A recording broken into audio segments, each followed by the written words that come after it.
Vários jornalistas não estão lá no local, né, não estão na sede da OTAN, mas estão fazendo perguntas para o diretor-geral da OTAN, o Jens Stoltenberg, que responde agora. Falando, portanto, no começo da fala dele, Joel, reforçando o pedido da OTAN para que a Rússia recue, para que não avance, não aumente o número de militares ali no território ucraniano, né? Embora haja ali um indício muito forte de que possa haver, sim, um ataque em larga escala da Rússia na Ucrânia. Logo depois de todos esses anúncios, o presidente russo Vladimir Putin disse que está disposto a negociar, né? E não enviou mais tropas, apenas a movimentação que a gente viu aqui no Brasil durante o horário da noite e da madrugada. Por isso que eu te disse que hoje houve um outro posicionamento. De ontem para hoje, o Putin se mostrou de uma forma diferente, já com a intenção de negociar, de conversar com o Biden e outras lideranças. E a gente espera que isso se concretize mesmo. Agora, as ideias futuras da Rússia não são nada boas. Se você parar para pensar friamente, o fato da Rússia ter se aproximado da China e firmado um acordo com a China para colocar um gasoduto para destinar gás para os chineses, isso leva a gente a crer de que os russos não querem muito mais depender nesse sentido econômico da União Europeia, porque nós sabemos que a Rússia fornece gás em escala mesmo para a União Europeia. E é uma fonte de renda importante para a Rússia. A partir do momento que ela muda o direcionamento disso, ela passa a ter opção. E isso não é interessante. Por isso que é importante fechar o problema por todos os lados. Fechar todos os flancos, a parte econômica, a parte bélica, tudo isso tem que ser visto com muita cautela. E que eles impuseram à Rússia e também recebemos bem a decisão da Alemanha de parar a aprovação do funcionamento do gasoduto Nord Stream 2. Nós temos aumentado a nossa presença nos Estados Bálticos e desde 2014, com a anexação legal da Crimeia, nós também temos feito isso nos últimos 2 meses e temos planos e forças disponíveis para aumentar ainda mais, se necessário, a segurança. Agora, mais um jornalista, então, vai fazer. Been put on higher readiness. We did that several weeks ago, but it has not been deployed. What we have deployed are other units from NATO allied countries. The United States has deployed bom, ele diz que os Estados Unidos mobilizaram tropas, assim como os países aliados. O Reino Unido também dobrou as forças militares em toda a região do leste da Europa, na Estônia. Nas regiões, então, dos países aliados, incluindo Espanha, Dinamarca. Muitos outros decidiram enviar tropas, navios, aviões, para reforçar a presença militar e garantir a segurança dos países aliados que cobrem a região da OTAN. E até agora, ele diz que estão, então, aumentando esse contingente. E agora mais uma pergunta, então, de jornalista. Mais um jornalista perguntando, né, enquanto essa entrevista coletiva segue em andamento.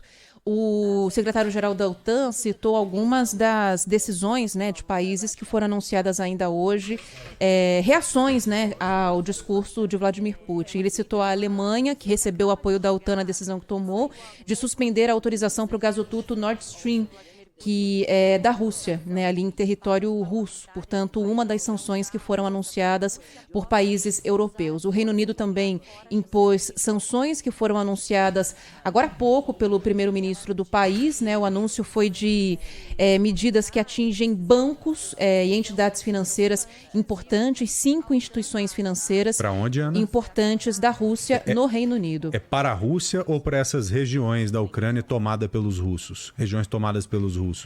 Tem de tudo. Porque se for para a Rússia diretamente, mudou de figura.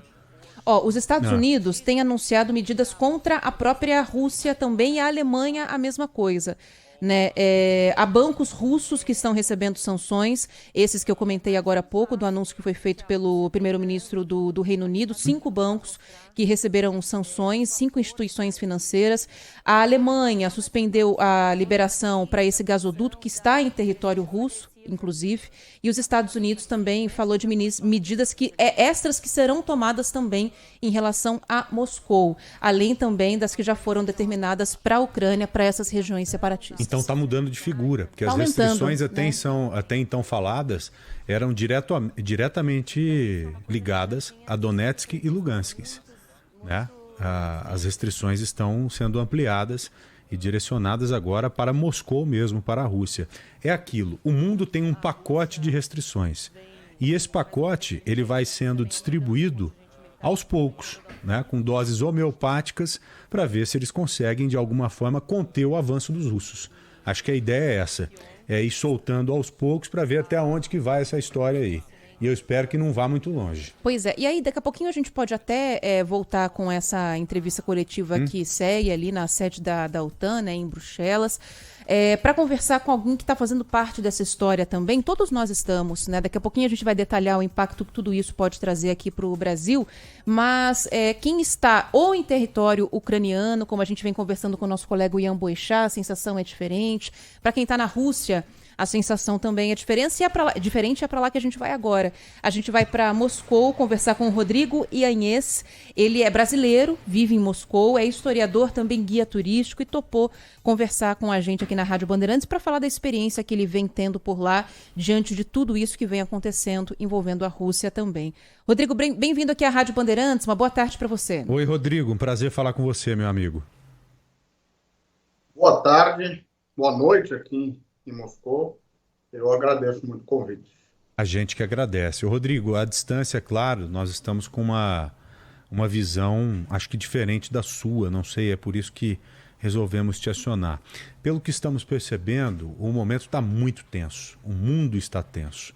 As notícias que circulam aí, não sei se são as mesmas, acho que as notícias locais, elas são direcionadas de acordo com a conveniência de Moscou, mas é óbvio que vocês têm acesso as notícias que estão circulando no mundo inteiro nesse momento. Queria saber de você que está nesse momento, que mora em Moscou, o que é que vocês estão vivendo, hein? Olha, a vida aqui segue normal, isso a maneira como é noticiado no Ocidente difere muito da sensação que as pessoas têm aqui, como a opinião pública, não apenas a imprensa, não apenas o Kremlin, mas como a opinião pública enxerga a questão. É claro que em relação à semana passada, o dia de ontem aumentou consideravelmente a tensão, e mesmo no início da semana, com a chegada de centenas de milhares de refugiados de Donetsk e de Lugansk, há uma sensação diferente do que era na semana passada, mas, no geral, o público ainda não acredita que vai haver uma guerra generalizada, né, uma guerra direta ainda contra as forças ucranianas. O clima nas grandes cidades, nas cidades que estão afastadas das fronteiras ucranianas, enfim, Moscou, São Petersburgo, continua habitual, sem enfim, grandes mobilizações ou uma preocupação realmente considerável da população. Entendi. Então a população, por exemplo, não se preocupa com o envio de soldados, envio de tropas que podem se envolver no futuro conflito. Isso ainda não é algo que mobiliza as pessoas nas ruas, por exemplo, mas no noticiário fala-se sobre isso em larga escala, como acontece em outros lugares do mundo. Como que isso está sendo levado a vocês aí que estão em Moscou? Não se fala em conflito direto com a Ucrânia. A retórica do Kremlin é de defesa de Lugansk e de Donetsk, de manutenção dessas fronteiras agora reconhecidas pelo governo russo, de garantia dos direitos das populações que muitas dessas pessoas nessas regiões separatistas se enxergam como russas e são enxergadas pelo Kremlin como russos étnicos. Então, há toda uma retórica mas ainda não de confrontação direta com a Ucrânia, mesmo porque os custos são grandes, né, para a Rússia, apesar da Rússia ter passado com muito mais tranquilidade do que se imaginava lá em 2014, quando as primeiras sanções foram impostas por esse processo. É evidente que são custos que não podem ser de todo ignorados.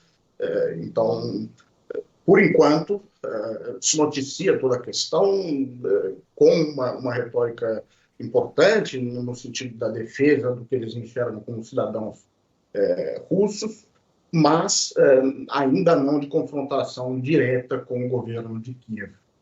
Sanções vividas, né, na época da anexação à Crimeia, na época em que a Rússia resolveu anexar o território da Crimeia, que fica bem perto dessas regiões que estamos falando aí, Donetsk e Lugansk, né, é o leste europeu.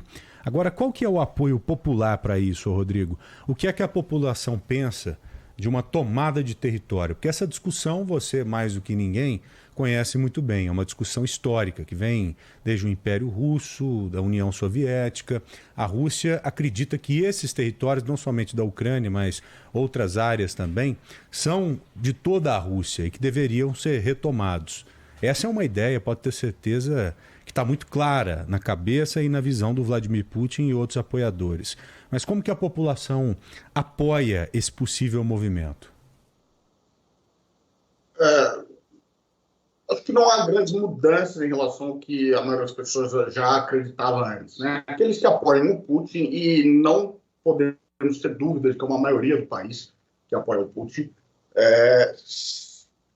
aceitam, enfim, sem grandes críticas, essa ideia de que essas regiões são regiões russas. E, bem, se a gente for falar da Crimeia, é de fato uma região que, historicamente, é habitada por russos e, antes de russos, por tártaros, que não teve nada a ver com a Ucrânia, até que foi entregue numa situação, no período soviético, numa situação em que nunca se imaginou que a União Soviética ia ser dissolvida.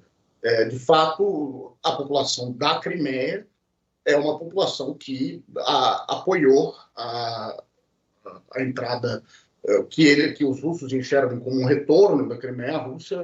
É amplamente apoiado pelos cidadãos da Crimeia e por muitos aqui na Rússia. É claro que existe a oposição ao governo, é uma oposição concentrada principalmente nas grandes cidades, e essa oposição, de uma maneira geral, vai ser crítica a essa visão que o Kremlin apresenta. Mas não totalmente crítica em todo sentido. Por exemplo, se a gente for comparar com a Geórgia, a figura que no Ocidente é muito comentada como grande líder da oposição, o Alexei Navalny, ele, por exemplo, já se posicionou em favor do reconhecimento da Abkházia e da Ossétia, que são duas regiões separatistas da Geórgia. A situação da Geórgia também tem sido feito muitos paralelos entre o que ocorre agora e o que ocorreu na Geórgia em 2008. De modo que não dá para a gente generalizar essas opiniões. O processo de dissolução da União Soviética criou um monte de situações complicadas, cuja resolução não é simples. É verdade. Nós estamos acompanhando aqui e logo mais colocaremos o Vladimir Putin, o presidente da Rússia, que está fazendo um pronunciamento nesse momento. Agora, Rodrigo, essas restrições que estão sendo anunciadas pelo mundo, né? Até que ponto elas interferem mesmo a Rússia? Até que ponto elas podem alertar o Vladimir Putin para impedi-lo de avançar, de continuar avançando território ucraniano adentro? Você acha que essas restrições elas conseguem impedir, por exemplo, esse avanço ou não? Eu acho que somente elas não bastaria para dissuadir o Putin. Não vem como uma surpresa, né? O governo russo já imaginava que haveria, no caso do agravamento das tensões, que haveria novas sanções. O governo russo procurou se blindar disso, guardando reservas cambiais, evitando guardar reservas cambiais em dólar, né? Aproximando-se muito da China, adquirindo muito yuan, mas também euro. Então, houve uma tentativa de se blindar. É evidente que eles não vão conseguir se blindar como um todo, e a economia vai sofrer com novas sanções, mas acredito que não bastaria para dissuadir o governo Putin, a partir do momento em que a Rússia, já desde 2014, tem se aproximado muito da China, até por uma questão de ter sido empurrada pelas próprias sanções, e é um processo que só tende a se aprofundar. Claro, e isso preocupa porque nós sabemos que os chineses têm muito dinheiro. Você alia essas duas coisas, dinheiro chinês e a potência russa, é claro que isso pode se transformar em uma coisa nada boa para o restante do planeta. Conversamos com o Rodrigo Inhanhês, ele que é brasileiro, historiador e residente em Moscou. Rodrigo, muito obrigado pela gentileza, um grande abraço a você e sorte aí para vocês, tá bom? Obrigado. Obrigada, Rodrigo. Bom, Até